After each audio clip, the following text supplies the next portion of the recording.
Good evening, nerds. It's Fenna. It's time to continue the Overwatch hype train.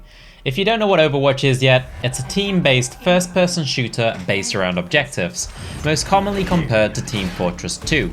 You will be using unique heroes to battle in 6 vs 6 combat. Anyway, I've been doing a series to take a look at all of the heroes currently announced, taking a peek into their skills and gameplay to get myself and you guys ready for when it goes live.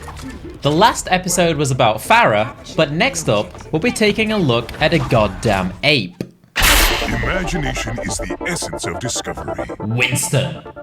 Winston is a 29-year-old guerrilla scientist from the Horizon lunar colony who fulfills a tanky role in-game. He came about from a group of genetically engineered gorillas.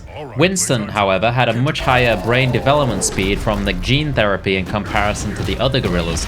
Dr. Harold Winston took him on and taught him all about science.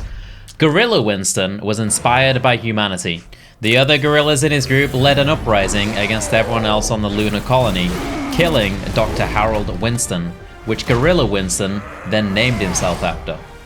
Winston escaped to Earth on a makeshift rocket. Anyway, let's have a peek into Winston's weapons and abilities. On left click, Winston has the Tesla Cannon. Tesla Cannon is a very short-range weapon with slight AoE.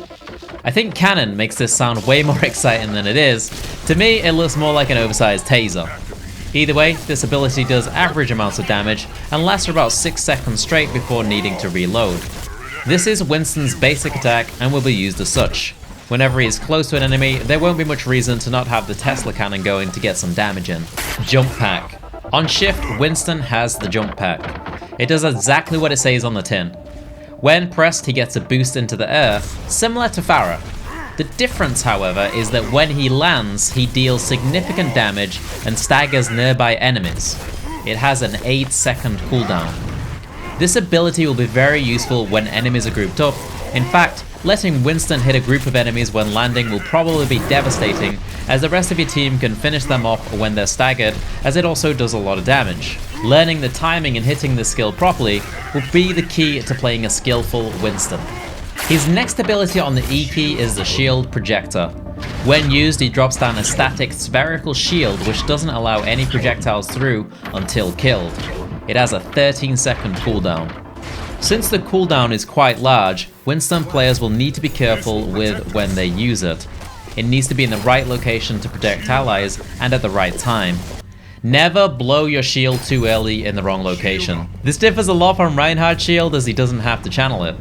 This means that Winston can go a little more crazy than Reinhardt, smashing faces after dropping the shield. In fact, going crazy sums up Winston pretty well. Let's take a look at his next ability. Primal Rage. Winston's ultimate ability. Winston unleashes the animal within, boosting his HP, strengthening his melee attack, and allowing him to use Jump Pack more frequently. He can't use the shield while he's enraged.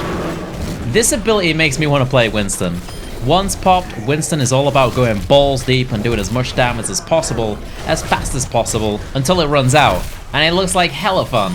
Combining this with good jump packs will allow Winston to do insane damage really quickly while being very tanky at the same time. I like that the tanks we've seen so far in Overwatch all have lots of aggressive potential to keep them exciting to play. So how will Winston play out in the average game? Winston's playstyle will mostly be about being at the front and soaking up damage. The fun part is that it's not the boring kind of tanking where you just sit and hide behind a shield. Instead, dropping a shield and then jumping on people's faces to smash them up to grab their attention will be the way to play. The more noise you can make and the more visible you can be as Winston, the better.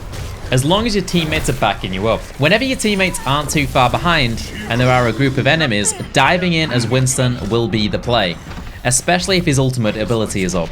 The tough part about playing Winston other than hitting the jump packs will be when to use the shield.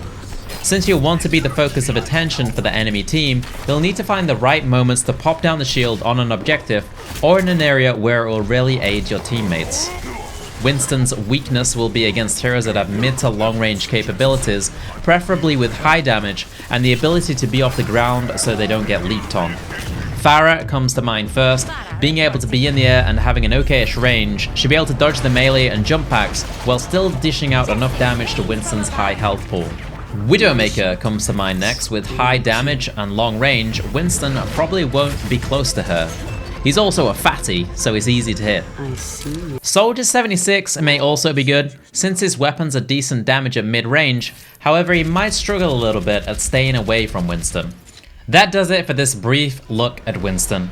I love the look of Winston. I can't wait to try him out so I can smash some nerd faces up. Thanks for watching. I'll see you guys tomorrow with another video. Peace, guys.